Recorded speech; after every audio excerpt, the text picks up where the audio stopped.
Welcome, everybody, to Why Are You an Entrepreneur? The Trials and Triumphs. I'm Maureen Edwards. I'm the founder of 8 Simple Steps, and I created this program because the journey of entrepreneurship is very hard. So having that community out there, understand that entrepreneurs like you, whether they're just starting or they're super seasoned, we all go through the same thing. And this is to bring you some words of wisdom, some best practices, opportunities to really reach out to people who can help you. And as usual, I bring you rock star entrepreneurs ready to give you a message unlike anybody else. All right. And tonight is no exception. Enrique Acosta Gonzalez, he is the CEO of Triad Leadership Solutions. And I have to tell you, award-winning, an author, served in our military for 26 years. We can say thank you with all our heart for that. And I think you're in for a rock star conversation. So welcome, Enrique. Thank you, Maureen. I really appreciate you asking me to close out. What an honor to close out your sessions here. And excited for this conversation on entrepreneurship. Not an easy road for sure.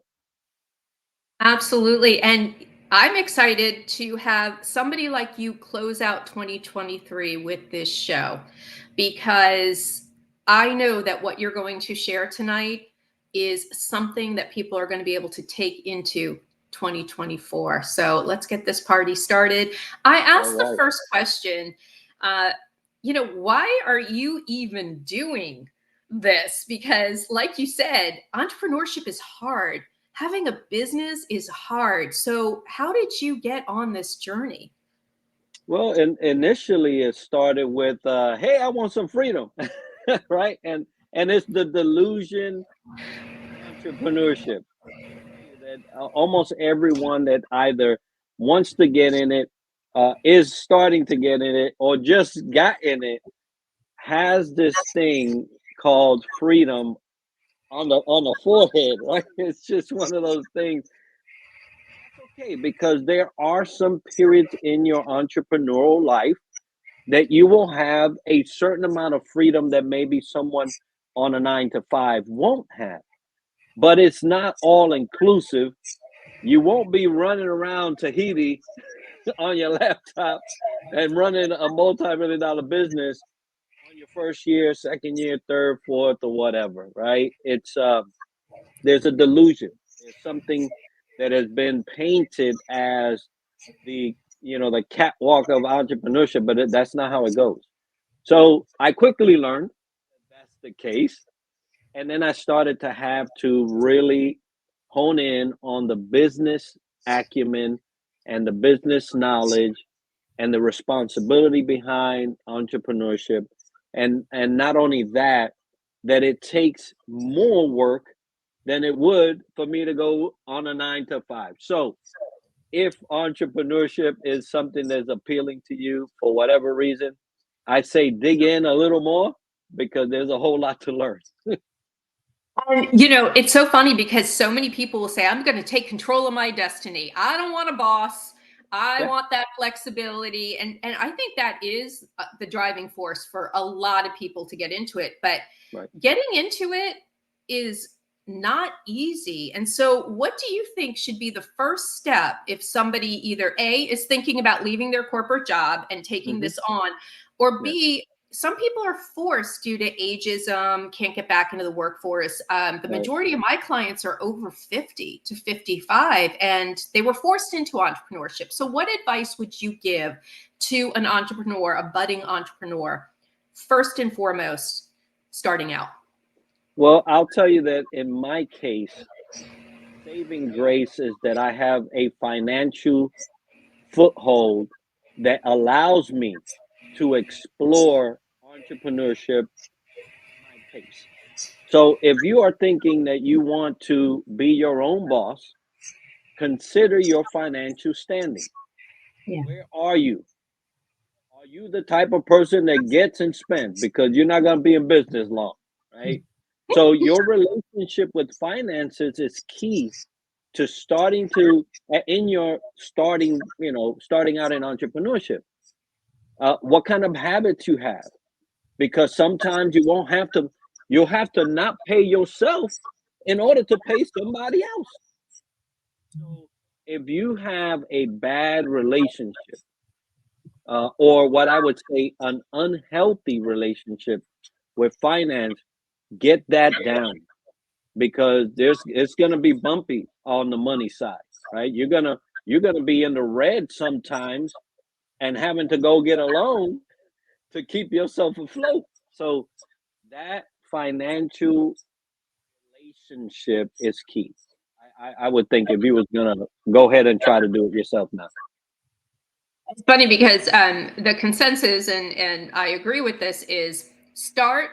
I don't want to call it a side hustle because I think it's so much more serious. I say Yeah. start an exit plan on the side and work on somebody else's money while you are building your business. And that way, financially, like you said, you can put the pieces in place so that when you're ready, you at least have a cushion. And you did have a cushion. But I will tell you right now, you don't pay yourself sometimes for a little while. And Oh yeah. so Oh yeah. yeah, get some clients first. Yeah. Get your product, the proof of concept done, test marketed, that sort of thing. But here I have a question for those who can afford to do that and have that luxury. Other people who are going, all right, I haven't had a job, I'm having no luck, I've got to bring an income in. For those people, what do you recommend for them? Yeah. That's a tough position to be in, especially if you're used to the workforce and this is a brand new thing for you. When entrepreneurship is birthed out of desperation, it's tough. It's tough. You don't have the luxury to go out and proof your concept, and you don't have the luxury of having surveys so that you can get some market input, right? You don't have that luxury. You have to do it. Um, I would suggest you start in something that you're happy to be in, right? That's kind of what ended up being for me.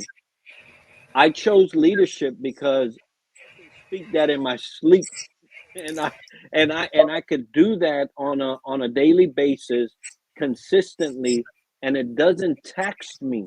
It doesn't cause me angst and anxiety to have to produce that. This is something that I love to do with all my heart, and it comes easy, right? So I chose leadership development. What is that allows you to fully display your talents? You be happy, and oh, by the way, charge somebody for it, right? Because that's the whole business lineup. You have to charge somebody. You could start slow. I know that bills have to be paid and things of that nature. Uh, but sometimes entrepreneurship is not the answer.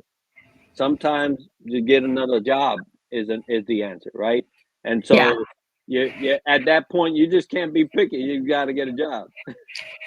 And we have a LinkedIn user who said, have a part-time job and split the difference with your startup. So you can fund a little bit on the side until, and I think some people, they're like, well, I was a huge corporate executive, or though that is so beneath me. And I'm like, there is nothing beneath you in entrepreneurship. There is no ego here.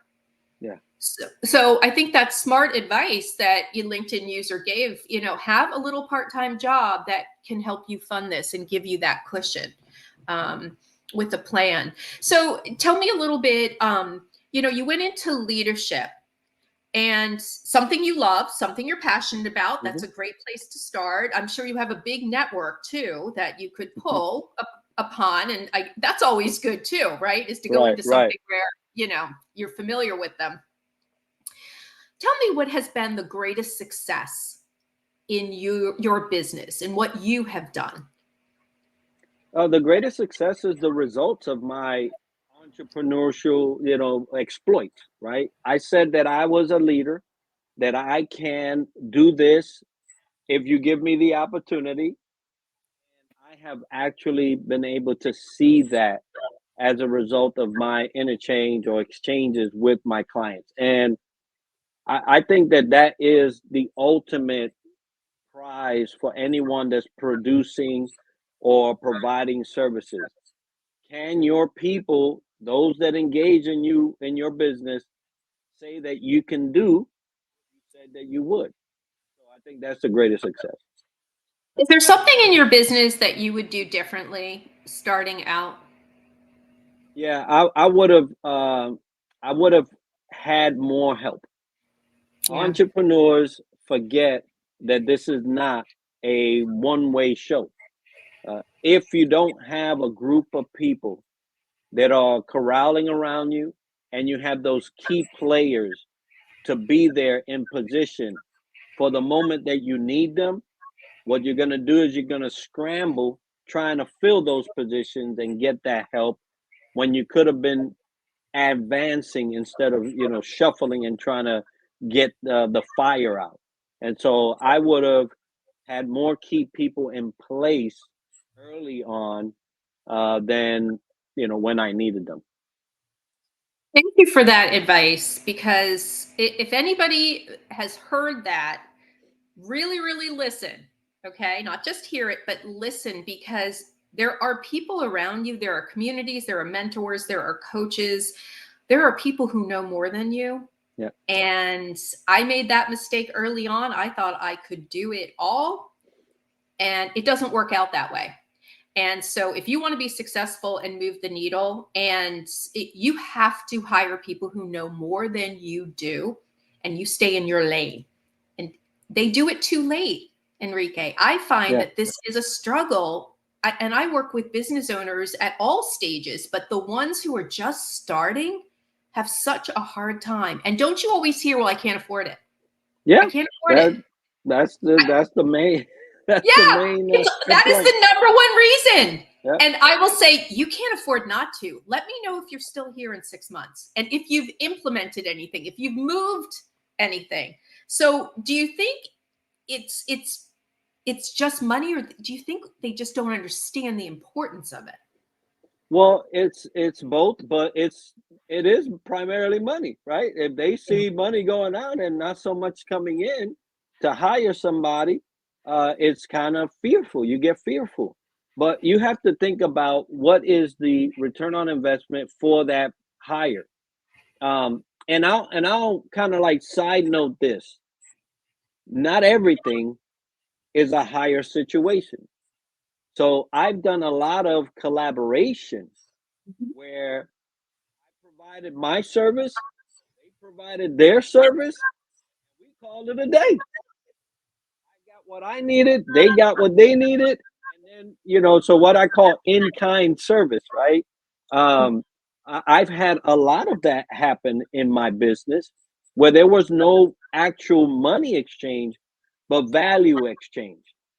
So that's something that you can't forget that's available when you don't feel like you can put the money. Now, I will tell you, if I get somebody and pay them, let's say $10 an hour to do a job, if I do it, it's $400 an hour. I just saved $390. I like this math going on. Right. I just saved that. And so when you think about that, now you have somebody doing that level of work for the appropriate amount of money. I take my 390 and I invest it somewhere else, which is my business, doing my business. And so when you're thinking about, oh, there's too much to do this, that, the other, how much is it for you to do? That is such great advice, and a totally different flip of mindset. And I really like the in-kind services, because somebody new also, they could maybe use you as a testimonial, as a reference. By you give social media services, and you get a reference, you get a testimonial about it. So when you're building your business, I think that is a great idea, and I haven't heard anybody bring it up, Enrique. So thank you for that. So anybody listening out there, go ahead and investigate that.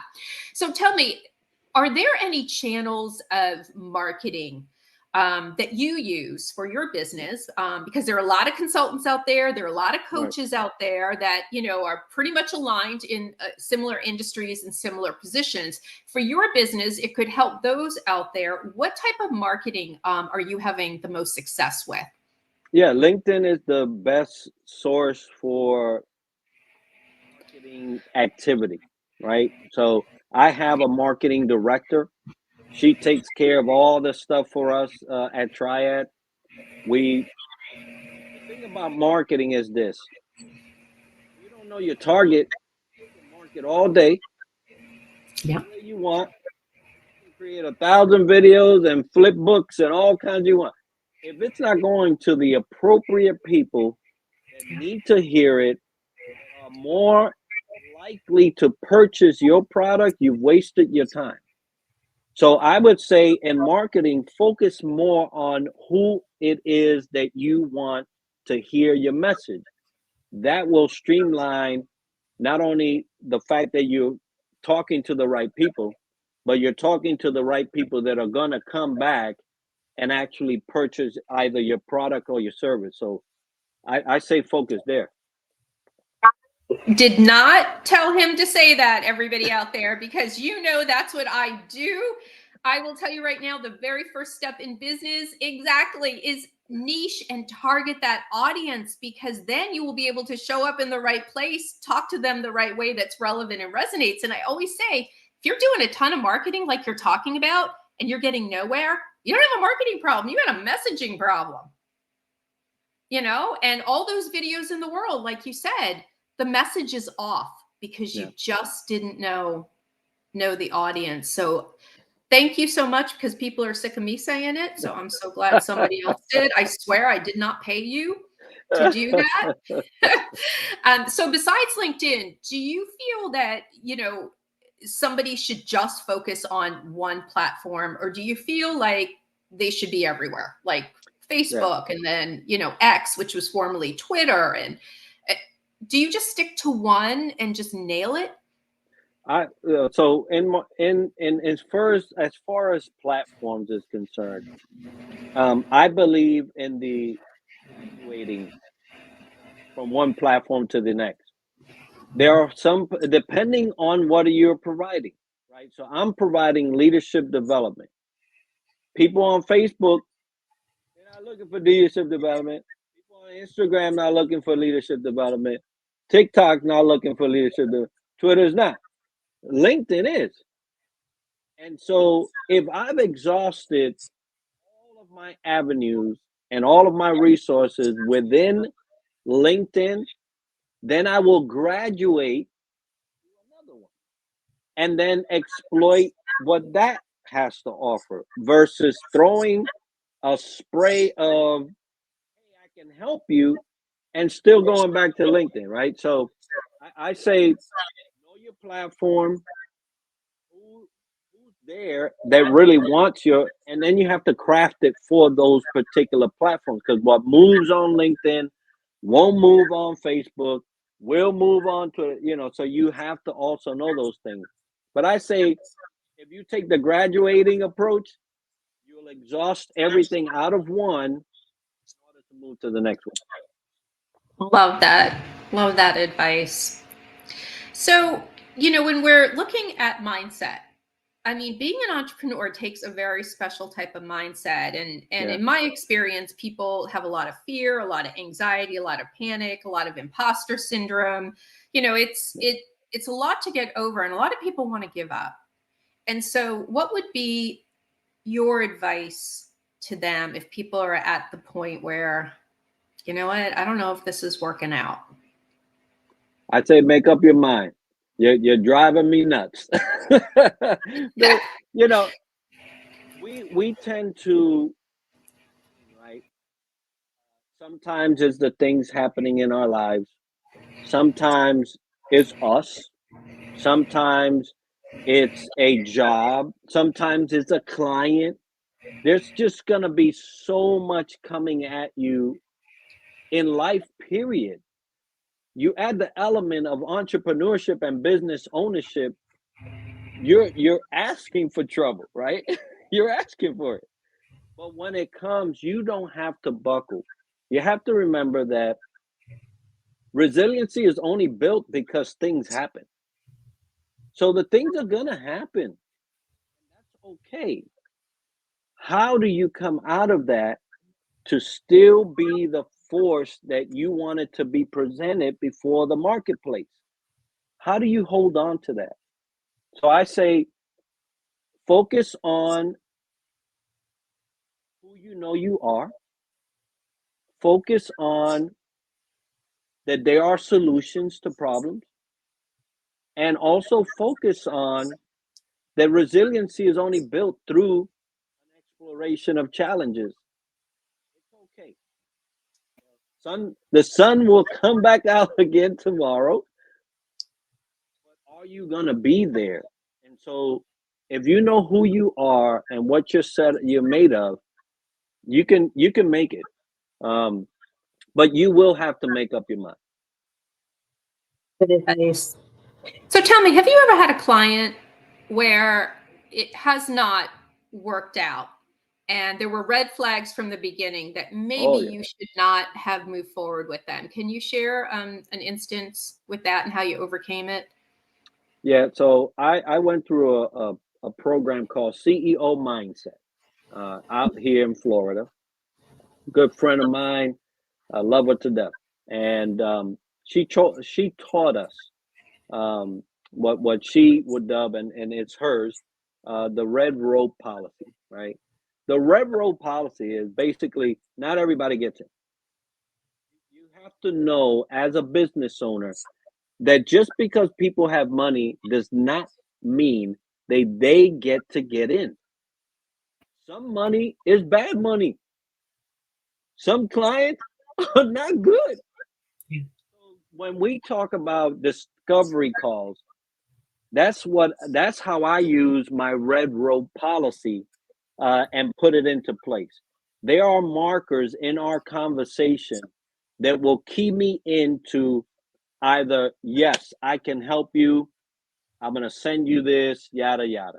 Or, I hear you, I do agree that you have some challenges, but I can't help you in those. I would be willing to give you someone that can. Is that okay? You have to have that in your pocket because there's going to be some clients that right off the discovery call, you'll know, no way, no how. This is going to be too much. So if you establish, number one, that you're not going to grab everybody's money, that you're going to be selective on your client base, and that your client base has to meet your strategy for client services, right? You have to know that. And once you're clear on those, I think that will eliminate most of, right? You can't catch them all, but most of what we would call paying in arrears, right? Those clients that come that just you should have never said yes to, right? So I say have a process that will help you save your time. Great. So we have entrepreneurs who tune in here that are just starting and those who are very established and are scaling.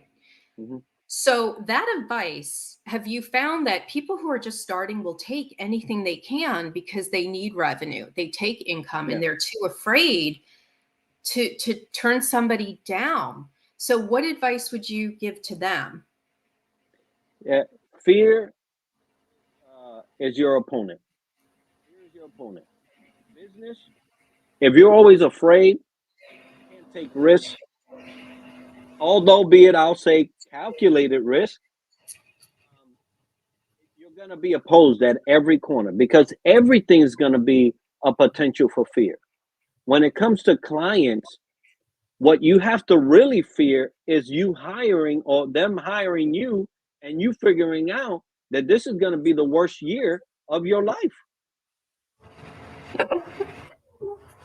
You have to make some decisions. Is it money that you're after because that's what you'll get? Is it business that you're after? Because business, you got to be careful. You can't associate with everybody in business because reputation runs business, right? So make some choices. If it's money, that's all you're going to get, and it's going to also come with problems. But if you take the time to be selective and ease your way in, like I said, some people have to rush and start doing something, and you feel like you have to take all the money. I'd say if you bring in mass and you can select from there, would be great. But always consider an exit strategy, not just for business, for your client. Base. Awesome. I mean, it's okay to fire a client. It's okay. Mhm. There are, things that boundaries of what people will do and what you will not tolerate. So you have to have your boundaries. But I also like how you said have a discovery process, because I actually have a form that I send them ahead of time, and that'll give me an idea if I'm even the right person to have that conversation and spend time. So I Right. think that's really important. What you said is, have those questions already, to send to them before, because you can eliminate a lot of people just doing that. Oh, yes. And also consider that, there are legal ramifications for some activity when you're talking about you winning a contract. Make sure that you have a clear clause that would allow you to do that separate, your separate ways without you suffering the consequence. So legal advice is critical, but you can structure your contracts in a way where that is real easy to do. That's awesome. All right. So I would like to know if there is a special quote that is like one of your favorites, or something that, really reflects how you live your life. Always wins. Say that again. Always wins. Truth always wins. That's awesome. What I've learned in business is that anything, and in life, right? It is truly a life kind of phrase that I use, but I bring it into business because things that are just hidden, right? Things that are hidden, there's a reason for it. It's not usually never good. And in business, once you start hiding stuff, it's just not good. It's not good practice. It's not good for your people. It's not good for your bank, and it won't be good for the government. Yeah. So truth always wins. And if you dedicate yourself to, regardless of what the circumstances are, that you're going to be truthful, because I've seen a lot of times that companies know ahead of time that they're going to cut some people out, and they wait to the very last minute. Yes. Yes. Some shady playing. Yeah. And how about you just be truthful and help them navigate the next several months so they can be in a better place and position to get into another job. Well, I think that also goes back to always have an exit plan right in your back pocket. Yeah.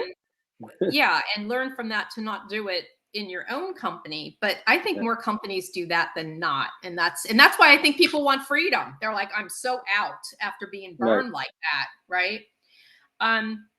So I want you to tell everybody who your ideal client is, who you work with, and how they can get a hold of you. Yeah, my ideal client is that brand spanking 20 to 25-year-old that's starting on their journey of leadership. Maybe you graduated, you got your first managerial position, you're scared to death, you got imposter syndrome, and we can get you where you need to go, because everybody has their leadership qualities, everybody has their leadership potentials, and everybody has value. What I want is for a workforce that starts today to be a great workforce tomorrow. So if you're within that range, that'd be great. I also work with, as a thing, executives that have lost their love for leadership. We can't have you in those positions if you don't love leadership, right? So I like to work with executives that are in that position. Obviously, they have to be a little truthful themselves to be able to say, yeah, I don't like this thing no more. But yeah, those two groups would be my ideal clients. Perfect. And how do they get a hold of you, Enrique? Yeah, I'm on LinkedIn, so that would be the best place. Okay. Or you can go to my website, which is also on LinkedIn, but triadleadershipsolutions.com. Awesome. Well, I'm hoping that you're going to come back again and give us an update and some more words of wisdom. Everybody, I hope you have enjoyed this conversation because I have picked up things that I didn't even, we're all on this journey. And even those of us who've been doing it a long time and we're coaches for other people, we are always learning from each other. And that's what we should be doing here. And I want to say thank you for all of you who have tuned in to hearing this rock star. Okay. If you see the amount of awards he has published books. I mean, you've heard some stuff here from somebody who really knows it. So Enrique, thank you so much. Thank you for everybody who's tuned in tonight. I will let you know 2024 has a few adjustments. Instead of this being a weekly format, it will be a monthly format. So I will only have 12 guest spots, and I already have a few that are already taken. So if you would like to elevate your authority and share your journey to help others, please reach out to me at 8simplesteps.net or also on LinkedIn. Let's have a conversation. I would love to hear your story, and I know other people will. So we will be doing this on the second Thursday of every month. So please let me know if you'd like to be a guest. And if you are doing a lot of marketing and you have a strong online presence and you are still not getting traction, let's have a conversation. It's not as hard of a fix as you think. You just got the process out of order. Let's get your target audience and your messaging taken care of. So reach out. Let me know if you need any help with that. Everybody have a wonderful holiday. Happy New Year to everybody. And we ended this, I think, on an amazing high note. Thank you, Enrique. Thank you.